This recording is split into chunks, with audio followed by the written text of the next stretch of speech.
Hey everybody, this is Jen Boyles at City Pages. I'm sitting here with Manifest. Was really good. Manifest actually won tickets to the Snoop Dogg show via our popular Twitter giveaways. And so I thought I'd steal him for a moment just to do a quick one and ask him a few funny questions about the rappers Snoop Dogg and Method Man, Redman, and just about his own musical influence and things like that. So, pardon me while I turn my computer down. All these bells and whistles. I know. Yeah. So, the first question I thought of, what is your favorite Snoop Dogg song and why? My favorite Snoop song? That would have to be five songs combined to one. Yeah. I would say Gin and Juice. Yeah, good one. Obvious but classic. More recent one, Sexual Seduction.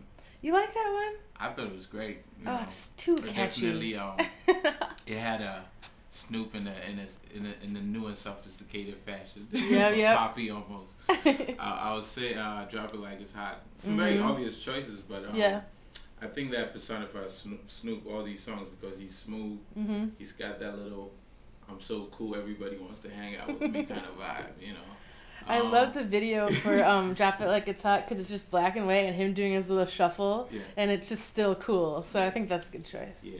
Last choice, though, is one is a sleeper. I don't think a lot of people have had this. Really? It's called Think About It. It's on his Blue Copper Treatment. Oh, okay. It's one of his best, if not his best lyrical performance ever. Wow. I Some bold words from Manifest there. Check it out. Think About the Snoop Dogg Blue Copper Treatment. I think is his best lyrical performance. Cool. We'll have to check that. We did this blog post earlier today about what we think Snoop should do when he's in Minneapolis and like quite obviously high. So what would your advice be to the whole crew? Like when they're in Minneapolis, what should they do if they have free time? What should they do if they have free time in Minneapolis? It's a Thursday, right? Yeah. Just check out the Walker. Free Thursdays. Yeah. And go stare at the cherry in the sculpture garden. You know, I think their mood will suit some very laid back things, you know. Yep. They might swing by the Walker, you know, they might go by the sculpture garden. I think that's a marvelous choice. Yeah. It's a good day for that too. I don't know what they want to indulge in while they are outdoors, but that's up to Snoop and compadres. But I think for the most part, I suspect that we just kicking back, you know. Right. Just getting ready to hopefully give us an excellent show. Marveling at the don't lose those. I think so. Yeah. If Snoop asked you to kick it with him and play some records, which ones would you throw on?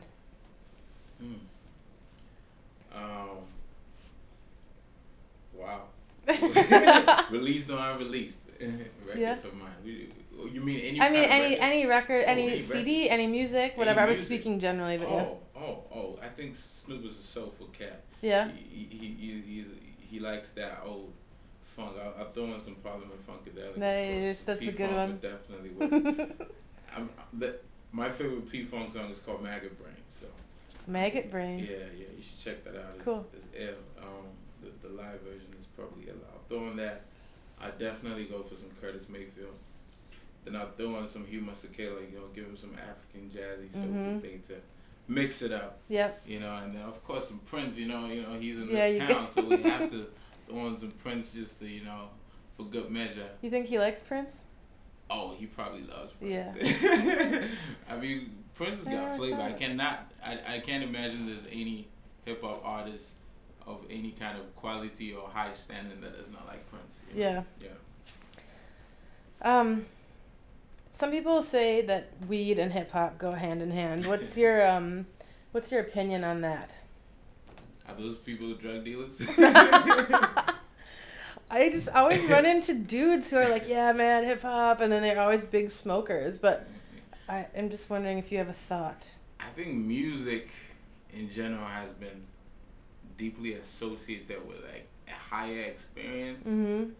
Figuratively, first of all, than just how people normally interact, and people always associate drugs to that high experience. So I think that's why there's that association, but I don't think it's necessarily true. Yeah. I have met a good number of artists who do not smoke on the job, or who I would expect partake in others of things but don't, and vice versa. Others who seem the most you know, down to earth literally, but actually in another world when it comes to that. But to each his own, and I think, you know, people should not feel that there has to be that kind of substance intake to be able to reach that level. Music is a spiritual thing, so it's not really about physical substances per se, you know. Good answer. Let's talk about the influences in your own music. Is there? I mean, I'm assuming that you listen to clearly you listened to Snoop growing up. So where are there other mainstream rap influences in your life? Yeah, I mean, growing up in Ghana there was definitely, we had a good amount of mainstream exposure to mainstream music, but it had to be good qualities, because imagine it's being put out here, it has to be extra catchy or understandable for people who don't understand the language to take it elsewhere. Yeah. So I mean, I listened to BDP at that time. We thought it was mainstream. You know, KRS and Madline. Public Enemy had a big concert in Ghana. So as far as it was concerned, they were mainstream. Right. You know? And so that was earlier. And then definitely the Nas's, the Jay-Z's, the Fugees. Naughty by Nature was one of my favorite groups. I think they are one of every Ghanaian's favorite groups, because they had all those anthemic songs. Right. You know, it captures, I think their songs work live better than most other Naughty by Nature, you mean? Yeah. They had OPP, hip hop, all these anthemic things that, and music is a collective experience. So imagine people respond to those songs, especially back home, because everybody is joining in, it's all together, and within the hip hop sphere, that makes sense. So those are some of the people. Lauryn Hill was big in my books. Let me see. Chris Cross. Yeah, shut up. Did you guys wear your pants backwards?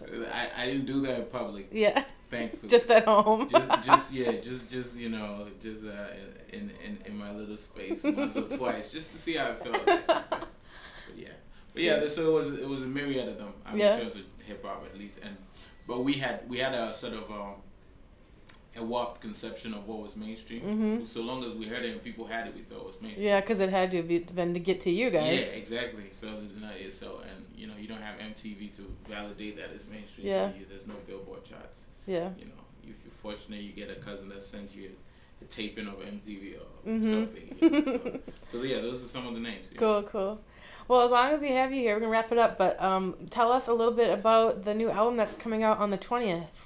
The album is called The Birds and the Beats. It's a record that I've been working on side by side with my official sophomore release coming to America.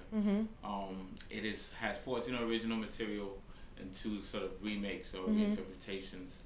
It is completely going to be free for everybody. How do they get it? It's going to be put online. It's going to be a digital only release, even though it has everything that a regular release has. I have artwork. I even have liner notes. Really? So, yeah. Nice. So it's something that I thought it made sense. I never did music because this was sort of an economic. It was not. I had no economic agenda doing music. Right. I wasn't trying to be a millionaire. So I reached a position where I work with a whole bunch of people and we're able to make a good amount of music that it would be selfish to not give it away. But then what actually was the final impetus to give it away for free was I spoke to a friend of mine who had basically partnered with other people to begin this nonprofit called Young Entrepreneurs Africa, which is, I think, right now operational in Ghana, South Africa, and one more country, I'm not sure.